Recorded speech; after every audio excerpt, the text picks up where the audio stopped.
What if I told you America once built a car so small, so foreign-looking, that dealers literally tried to hide it behind the showroom's full-size models? A car designed in Wisconsin, styled in Italy, powered by a British engine, and built entirely in England, yet proudly sold as American-made. This was the Nash Metropolitan, a car decades ahead of its time, and too early for the country that created it. Long before gas shortages or compact imports, one man believed America needed a smaller, more efficient city car. But when he tried to make it happen, the world laughed. They called it a toy, a mistake, a woman's car. But history would prove them wrong. Because what began as a commercial failure became one of the most fascinating underdog stories in automotive history, a tiny machine that quietly predicted the future of the entire industry. So how did this un-American car come to exist? Why was it built overseas? And how did it go from being ridiculed to becoming one of the most collectible cars of its era? Let's rewind to the bold vision that started it all, a dream too small for the American road. 1. The dream that no one believed in. It all began in the late 1940s, when America's roads were ruled by giants, massive Buicks, Cadillacs, and Chryslers that stretched from curb to curb. Gas was cheap, families were growing, and the bigger your car, the more successful you looked. Absolutely no one was asking for a smaller car. But George Mason, the head of Nash Motors, saw something the rest of Detroit didn't. He noticed that after World War II, people were craving efficiency.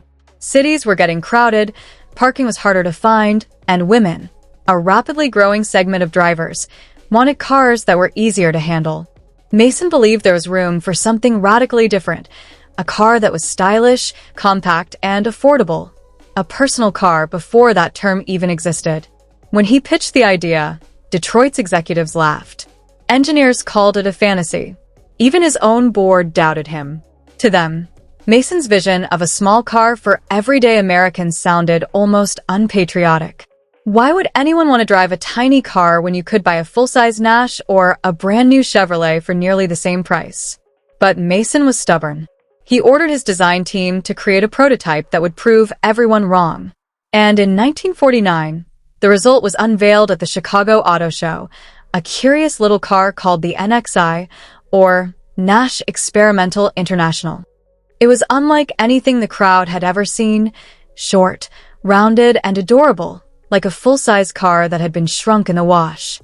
People stopped to stare, some in fascination, others in disbelief. And even though many laughed, the concept drew serious attention from the press. The NXI was efficient, stylish, and practical, everything Mason had hoped for. But there was one massive problem that no one could ignore. Detroit didn't want to build it. No American factory could produce such a small, lightweight car profitably. The costs were too high, and the market was too uncertain. To make Mason's dream a reality, he'd have to go far beyond American borders and partner with a company that most Americans had never even heard of. And that's where the story takes a very unexpected turn, straight across the Atlantic. 2. Built in Britain, sold as American.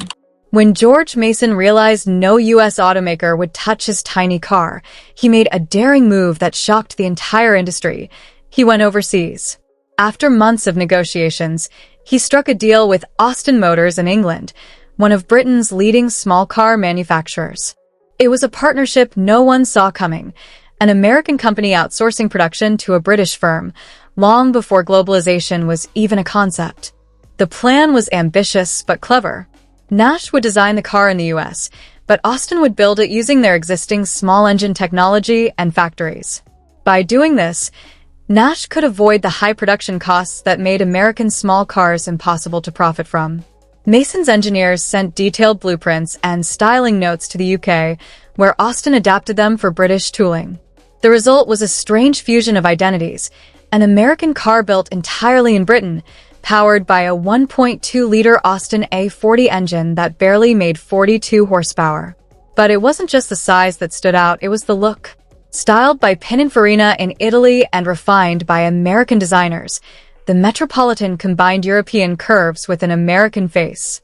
Chrome trim, two-tone paint, and a bold grille gave it more flair than anything in its class. When the first cars arrived in 1953, they were marketed as the world's first personal car, a term that sounded futuristic at the time. Nash emphasized its luxury feel, compact size, and affordable price, around $1,445, cheaper than most full-size sedans. But the marketing came with a strange twist. Even though the car was built in Britain, Nash proudly labeled it American Motors product, made in England. That phrase alone confused customers. Dealers didn't know whether to present it as a luxury import or a bargain American. Some didn't even want to stock it, calling it too small to sell.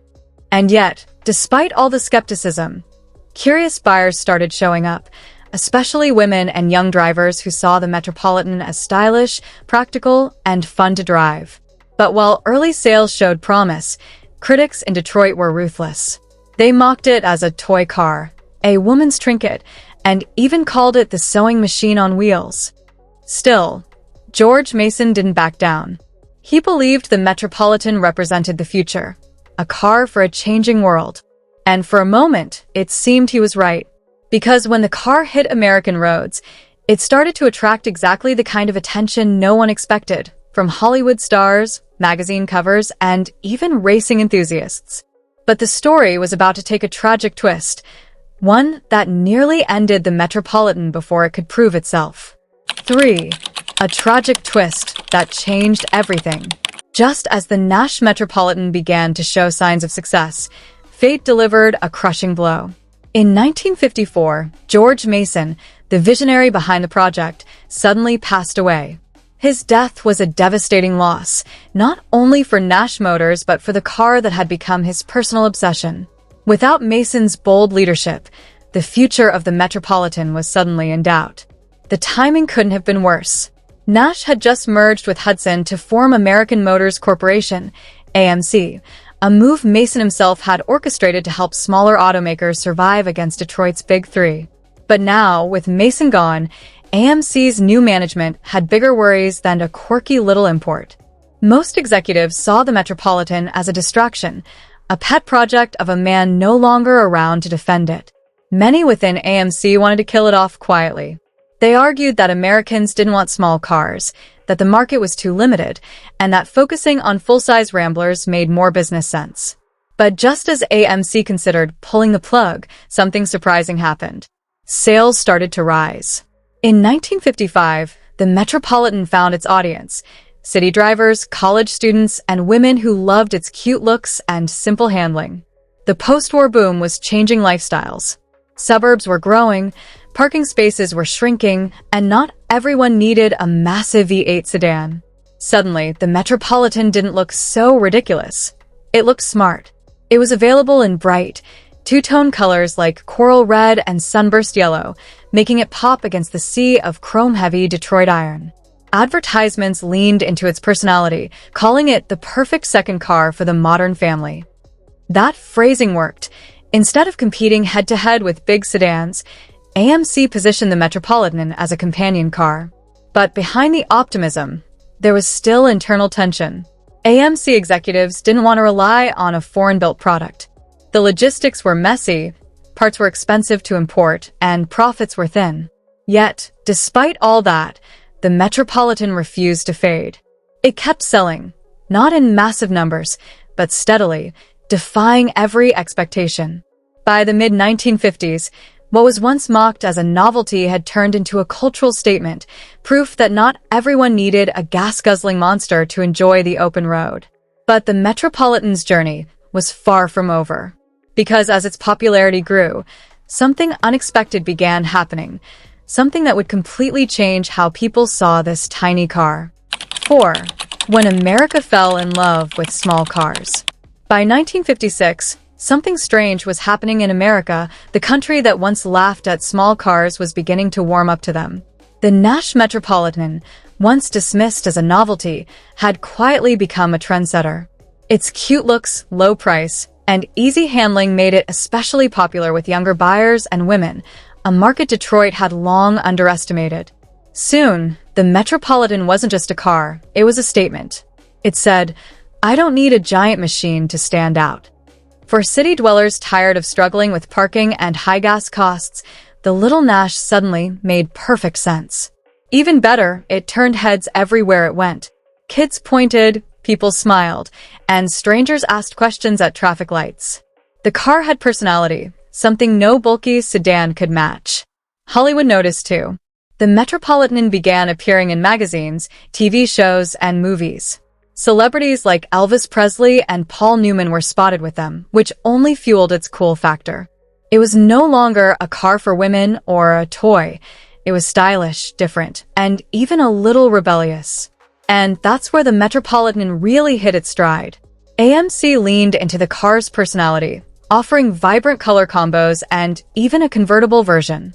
The ads were lighthearted, often showing a smiling couple driving along the coast, proving that fun didn't need to come with 8 cylinders. Sales peaked in 1959, with more than 22,000 units sold that year, an impressive figure for something Detroit had once considered impossible. But while the Metropolitan was charming America, something bigger was brewing beneath the surface. Imported cars from Europe, Volkswagen, Fiat, and Renault, were starting to gain traction. Americans were getting used to the idea of smaller, more efficient vehicles. In a way, the Nash Metropolitan had opened the door for them. Yet, that same success would soon become its downfall. The very trend it helped start was now being overtaken by others who could do it cheaper, faster, and at a much larger scale. The world was changing again, and the little Metropolitan was about to be left behind by the revolution it had unknowingly inspired. 5. The fall of a pioneer. By the early 1960s, the American car market had shifted, and not in the Metropolitan's favor. What had once made it stand out now made it feel outdated. Competitors like Volkswagen's Beetle and Fiat's 600 were flooding the U.S. market, offering better performance, lower prices, and stronger dealer networks. The Metropolitan, charming as it was, suddenly looked like a relic of a bygone experiment. American Motors, now fully focused on its Rambler line, began to see the Metropolitan as unnecessary.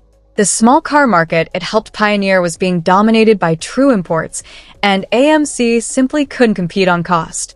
After all, every single Metropolitan was still being built in England, shipped across the Atlantic, and sold at tight profit margins. It was a logistical nightmare that no longer made sense in a rapidly evolving market. In 1961, AMC quietly discontinued the Nash and Hudson names altogether, selling the last Metropolitans under the standalone Metropolitan badge. There was no farewell campaign, no big announcement. The car simply faded out of showrooms. Production officially ended in 1961, with leftover stock sold through 1962. It was a quiet end for a bold idea. What began as George Mason's dream of a small, stylish American car had outlived its creator, survived corporate mergers, and even outlasted its doubters. But by the 1960s, America was chasing a different kind of small car, imported ones that were cheaper to buy and easier to service. And yet, the Metropolitan never truly disappeared. Even as it left new car lots, it found a second life with collectors, hobbyists, and weekend drivers. It became a cult classic, a symbol of optimism, creativity, and individuality. While other cars of its time became forgotten, the Metropolitan stayed visible at car shows, parades, and sunny weekend drives. It wasn't about speed or power anymore. It was about character. And that was something the Metropolitan had in abundance. But as the years went on, the car story took one final twist, because what it represented in the 1950s would become prophetic decades later. The world was finally starting to catch up with George Mason's vision. 6. The legacy that predicted the future. Decades after the last Metropolitan rolled off the line, its legacy only grew stronger. What once seemed laughable, a tiny, fuel-efficient, city-friendly car, became the blueprint for the modern automotive world. When gas prices spiked in the 1970s, Americans suddenly realized George Mason had been right all along. Compact cars weren't just practical, they were essential. Cars like the Honda Civic, Toyota Corolla, and even AMC's own Gremlin all followed in the Metropolitan's footsteps, proving that small cars could be successful and profitable in the U.S. market. The Metropolitan had been ahead of its time, predicting an era when efficiency, personality, and practicality would matter more than sheer size. But beyond its innovation, what made the Metropolitan timeless was its spirit. It represented something deeper than just transportation. It stood for creativity in the face of conformity, the courage to go against the grain. While Detroit was obsessed with horsepower and chrome, the Metropolitan quietly reminded people that cars could be fun, elegant, and different without trying to dominate the road. Today, the Nash Metropolitan is a collector's dream. Its compact proportions, cheerful design, and colorful paint schemes make it a showstopper wherever it goes. Enthusiasts celebrate it not for what it could do, but for what it dared to do, challenge America's obsession with excess. Many owners describe driving one as pure happiness on wheels, and you can see why. It turns every head it passes, not because it's powerful, but because it's unforgettable. And maybe that's the ultimate irony. The car that everyone once mocked for being too small ended up leaving a legacy far bigger than anyone could have imagined. Because in the end, the Nash Metropolitan didn't just predict the future of cars, it predicted the future of thinking differently. 7. The car that refused to be forgotten. Even though production ended more than 60 years ago, the Nash Metropolitan has never really disappeared. In fact, it's one of those rare classics that seems to bring joy wherever it goes. Car shows, parades, vintage rallies, the Metropolitan still draws crowds of people who can't help but smile when they see it. Its playful design, bright colors, and almost cartoonish proportions make it look more like a piece of pop art than a car from the 1950s. Collectors today treat it as more than just a vintage automobile. It's a cultural time capsule. A reminder of a moment when one man dared to challenge the norms of American car culture. And what's fascinating is how relevant its message still feels. The world is once again obsessed with compact, efficient vehicles, from electric minis to urban microcars. It's as if the spirit of the Metropolitan is alive in every modern small car that rolls off the line. Online communities and clubs dedicated to the Metropolitan have also kept its legacy vibrant. Restorers trade rare parts, share restoration tips, and post photos of their bright pastel Metros cruising through modern cities, proof that this little car still makes people stop and stare. Some owners even call it the happiest car ever built. And honestly, that description fits perfectly. Because unlike the muscle cars or luxury cruisers of its era, the Metropolitan never tried to be something it wasn't. It didn't boast power, prestige, or status. It simply existed to make driving easier, friendlier, and more personal. And somehow, that honesty made it timeless.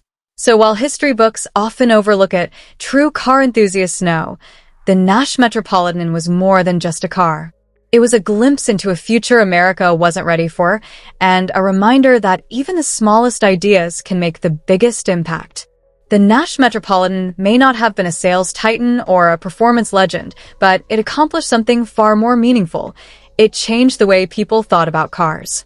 At a time when bigger was better defined America, this tiny import dared to whisper a different message. Smart can be beautiful, and small can be powerful in its own way. George Mason's dream didn't just create a car, it started a quiet revolution. The Metropolitan proved that innovation isn't always about horsepower or chrome. Sometimes, it's about courage. The courage to go against trends, to trust an idea that no one else believes in, and to build something because it simply feels right. Every curve, every color, every inch of the Metropolitan tells that story, a story of optimism and rebellion wrapped in steel and paint. It wasn't built to dominate highways. It was built to fit perfectly into people's lives. And in that mission, it succeeded beyond imagination. Today, as cities grow tighter and the world searches once again for smaller, cleaner, and more efficient vehicles, the Metropolitan feels less like a relic and more like a prophecy. It was misunderstood in its time, but its time eventually came. So, when you see one of these little pastel gems rolling down the street, remember this. It's not just a cute old car. It's a symbol of vision, persistence, and the simple truth that even the smallest ideas, when driven by passion, can leave the biggest marks in history. Because in the end, the the Nash Metropolitan wasn't just ahead of its time. It defined the future that everyone else was too afraid to imagine.